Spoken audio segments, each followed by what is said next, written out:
Swayam Prabha. Digital India. Educated India.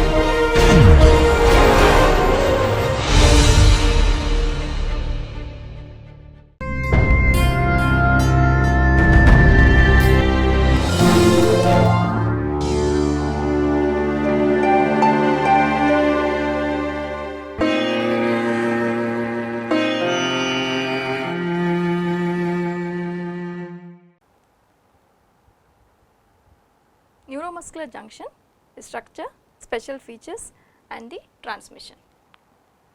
Skeletal muscle fibers contract due to an action potential generated in them. But where are these action potentials coming from? It is due to the neurons which are supplying the skeletal muscle fibers. These neurons are arising from the anterior horn cells of the spinal cord and they come in synapses on the muscle fibers. They are called as alpha motor neurons, otherwise called as somatic efferent neurons.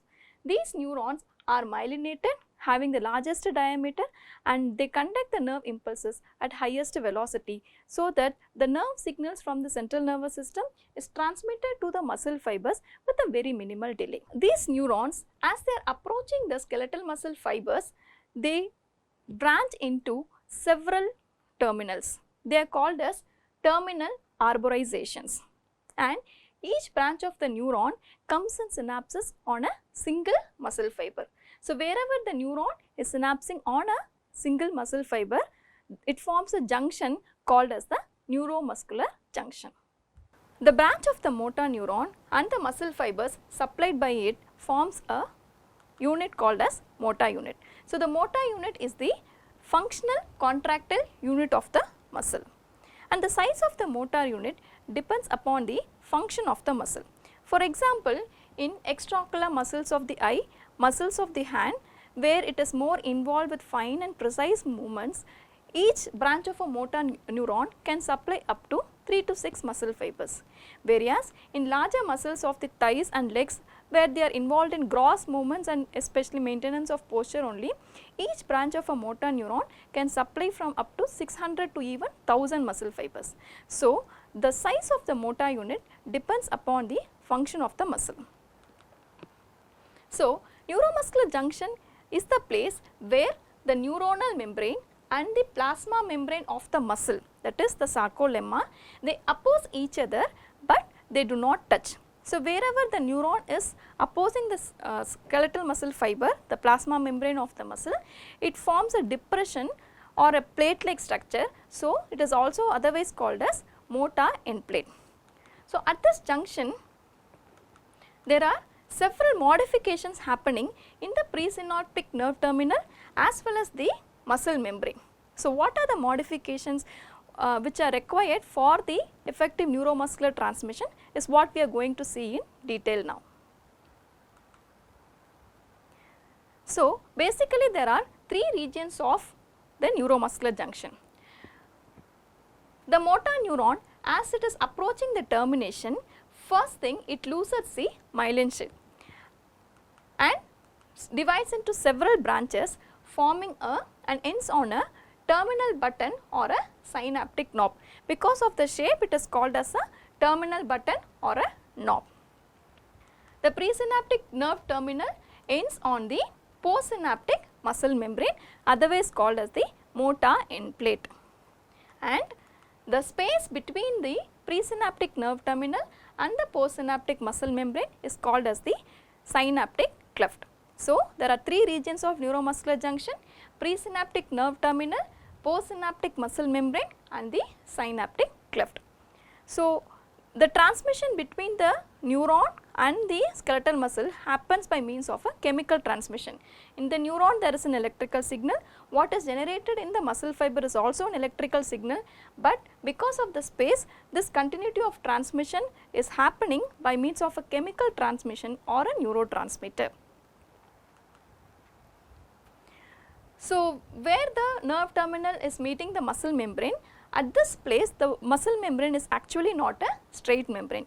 Instead, it is modified into several folds. This is called as post-junctional folds or otherwise called as subneural clefts, and the reason for this modification is to increase the surface area which is available for the neurotransmitter which is going to be released from the presynaptic nerve terminal to act on the postsynaptic muscle membrane, so as to make the neurotransmission process very easier and faster.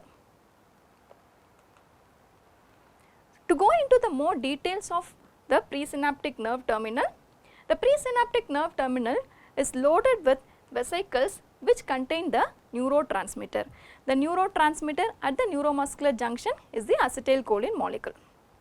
And also we have many mitochondria present in the presynaptic nerve terminal. So mitochondria is the storehouse of ATP, and ATP is required in the nerve terminal mainly for two processes. One is packing of the vesicles with the neurotransmitters, and also exocytosis of the vesicles and release of neurotransmitters also requires ATP. The vesicles which are present in the presynaptic nerve terminal, actually they are synthesized in the cell body, and they are transported through the axon by means of microtubules and microfilaments, and by means of fast axonal transport, and they reach the presynaptic nerve terminal. And in the presynaptic nerve terminal, that is already pre-synthesized acetylcholine molecules present, and these acetylcholine molecules will move into the vesicles and packed into the vesicles. So how these neurotransmitters are packed into the vesicles? So this is a presynaptic knob and the vesicle and the neurotransmitters which are present in the presynaptic knob. So in the vesicular membrane, there are two types of transporters. One is a primary active transport called as the vacuolar H plus pump or vacuolar H plus ATPase pump, which is a proton pump, and we also have the acetylcholine hydrogen exchanger, which is a type of secondary active transport. So through the vacuolar proton pump, H plus ions are pumped into the vesicles with the help of ATP. So this ATP hydrolysis creates a pH and voltage gradient across the vesicular membrane because of the movement of H plus ions into the vesicles. So using this gradient, now acetylcholine will be exchanged in turn for sodium through the acetylcholine hydrogen exchanger. So this is how the movement of the acetylcholine neurotransmitter into the vesicle happens, and the vesicles are loaded with the neurotransmitters now. So now the presynaptic nerve terminal has got many vesicles which are packed with the neurotransmitters. This diagram is only for representation purpose. Actually there are about 300,000 vesicles present in the presynaptic nerve terminal, and they are also already loaded with the acetylcholine, which is a non-peptide neurotransmitter synthesized by means of a enzyme called as choline acetyl transferase. So this enzyme, in the presence of this enzyme, acetyl-CoA molecule combines with choline molecule to form acetylcholine, and each vesicle consists of about 4,000 to 10,000 acetylcholine molecules. These vesicles are clustered in a region of the presynaptic nerve terminal called as the active zones, otherwise called as the dense paths. Here there are double linear array of the vesicles packed near this active zones, and on either side of the active zones there are voltage gated calcium channels. So through these channels, calcium will enter into the presynaptic nerve terminal, and calcium is required for the process of exocytosis of the vesicles and release of the neurotransmitter. In the postjunctional folds or the postsynaptic muscle membrane, there are many acetylcholine receptors which are present, which are going to receive the neurotransmitter which is released from the presynaptic nerve terminal. This acetylcholine receptor is a nicotinic type of acetylcholine receptor. There are two types of acetylcholine receptors, nicotinic type and muscarinic type. What is present in the neuromuscular junction is the nicotinic type of acetylcholine receptor. This receptor is actually a ligand gated ion channel by itself. There are 5 subunits of the receptors, 2 alpha subunits, a beta subunit, a gamma subunit and a delta subunit. This 5 subunits together forms a helix like structure with a pore in between, which is going to permeate the ions through them. So, there are two binding sites for the acetylcholine molecules, both are present in the alpha subunits of the receptors. The channel is usually closed when there are no binding of acetylcholine molecules. Binding of two acetylcholine molecules only will open this ligand gated ion channel and will permeate the entry of ions. This ligand gated ion channel is a non-specific channel. That means when it is open, it can permeate entry of any ions through them. Negative ions do not permeate through them because the outside of the channel is already lined by negative charges. So, the possibility is entry of sodium, potassium or calcium ions. Calcium ions do not enter because of the less concentration on the extracellular fluid. So, now the chances are for the sodium ions or potassium ions. Again, because though the concentration gradient exists for both the sodium ions and potassium ions, preferably sodium ions enter from the ECF into the muscle membrane because the inside of the muscle membrane is already lined by negative charges. So, when this acetylcholine receptor ligand gated channel opens up, preferably it causes entry of sodium ions into the muscle membrane to cause depolarization. Having understood about the structure of presynaptic nerve terminal and the postjunctional membrane, the muscle membrane, the left out part is the synaptic cleft, which is the space between the presynaptic nerve terminal and the postsynaptic muscle membrane. This synaptic cleft is otherwise called as synaptic trough, which is about 20 to 40 nanometer wide, and this contains extracellular matrix with the meshwork of proteins and proteoglycan molecules. And there are some proteins called as neurexins which are present in the presynaptic nerve terminal, and the receptors for the neurexins are present in the postjunctional folds. This neurexin protein is responsible for holding the synapses together. But the most important of all the others is the presence of acetylcholinesterase enzyme in the synaptic cleft. This acetylcholinesterase is responsible for destroying the remaining acetylcholine molecules which are going to be present in the synaptic cleft after the process of neuromuscular transmission. If not, there will be continuous transmission reaction which may be happening. So, this acetylcholinesterase enzyme which is present in the synaptic cleft is responsible for the termination of neuromuscular transmission.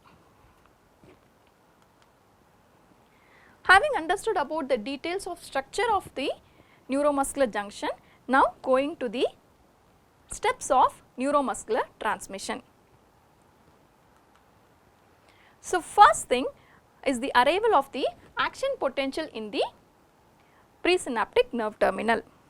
This arrival of action potential moves the vesicles to the active zones and opens the voltage gated calcium channels which causes entry of calcium ions into the presynaptic nerve terminal. This entry of calcium ions triggers the process of exocytosis and release of neurotransmitter, which is the acetylcholine molecule, into the synaptic cleft. This process of vesicular exocytosis actually happens by means of series of events, and it also involves many proteins. To tell it in brief, in the vesicle membrane there is a protein called as VSNAP protein, synaptobrevin, and in the presynaptic membrane there is a protein, two types of TSNAP proteins, syntaxin and SNAP25. SNAP stands for synaptosomal associated protein 25.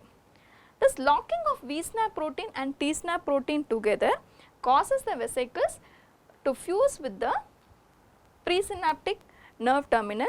This fusion of the vesicular membrane and the presynaptic nerve membrane causes exocytosis of the vesicles and release of the neurotransmitters. Not just VSNAP protein and TSNAP protein, there are also other proteins which are involved in this exocytosis process, like synaptogamin, which is involved in the calcium binding process, RAP3 protein which is involved in the membrane trafficking process which controls the events of exocytosis across a membrane, synaptophysin which is responsible for formation of a fusion pore in the presynaptic nerve terminal, and synapsin which is responsible for the fusion of vesicle with the actin filaments, which is responsible for the exocytosis process. So, after the neurotransmitters are released into the synaptic cleft, it goes and binds to the nicotinic acetylcholine receptors. This binding of the acetylcholine molecules to the acetylcholine receptor, which we have already discussed, that it is a ligand gated ion channel. Once the acetylcholine molecules binds to the receptors, it opens up and permits entry of sodium ions into the muscle membrane. This entry of sodium ions is going to cause generation of a local potential by means of depolarization, which is called as the end plate potential. This is a local current which is being generated in the muscle membrane at the neuromuscular junction. This end plate potential is similar to what is happening in the neuron to neuron synapses, where we call it as EPSP, excitatory postsynaptic potential. But the main difference is that the magnitude of the end plate potential is comparatively very larger than the magnitude of the EPSPs across the neuron to neuron synapses. And the reason is that in the post-junctional folds, there are about 15 to 40 million acetylcholine receptors which are present, and also the amount of neurotransmitters which are released from the vesicles due to the action potential is also enormous. This enormous amount of acetylcholine molecules which are released and the availability of many receptors in the post-junctional folds can generate up to 10 times the magnitude of the end plate potential which is required to cause an action potential in the muscle.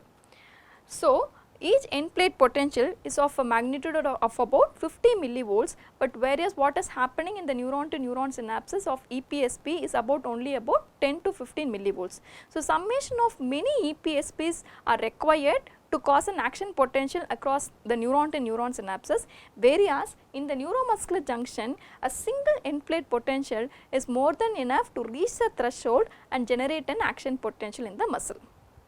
So, the local current or the end plate potential which is developed, once it reaches the threshold, it opens up voltage gated sodium channels which are present on either side of the membrane.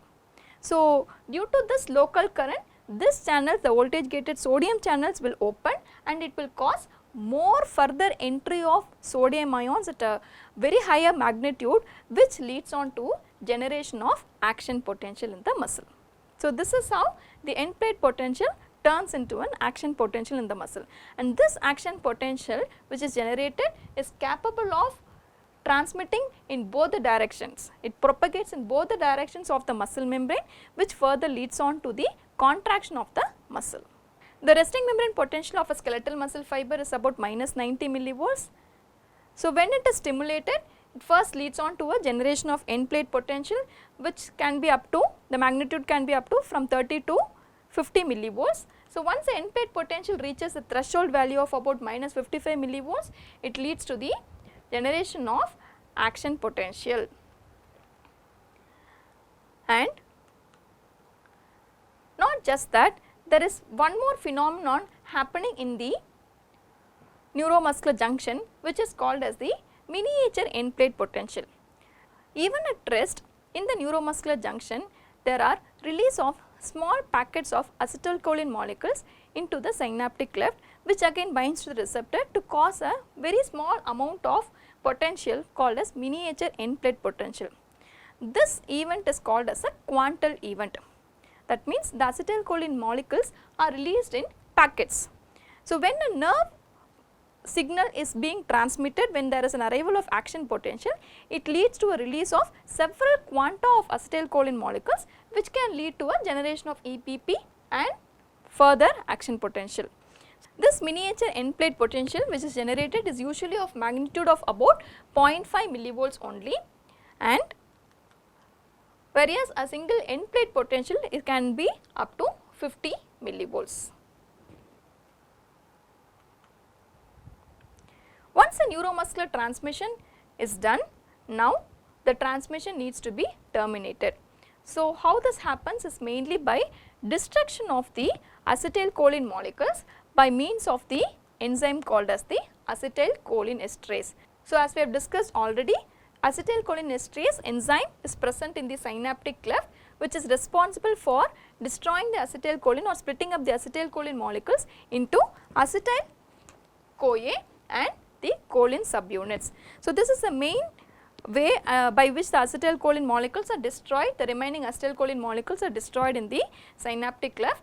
Also, there can be reuptake of the acetylcholine molecules into the presynaptic nerve terminal, or the acetylcholine molecules can just diffuse away from the synapse, thereby leading on to termination of the neuromuscular transmission. To summarize the events of neuromuscular transmission, first, action potential arrives at the presynaptic nerve terminal. This action potential leads to the opening of voltage gated calcium channels and entry of calcium into the presynaptic nerve terminal.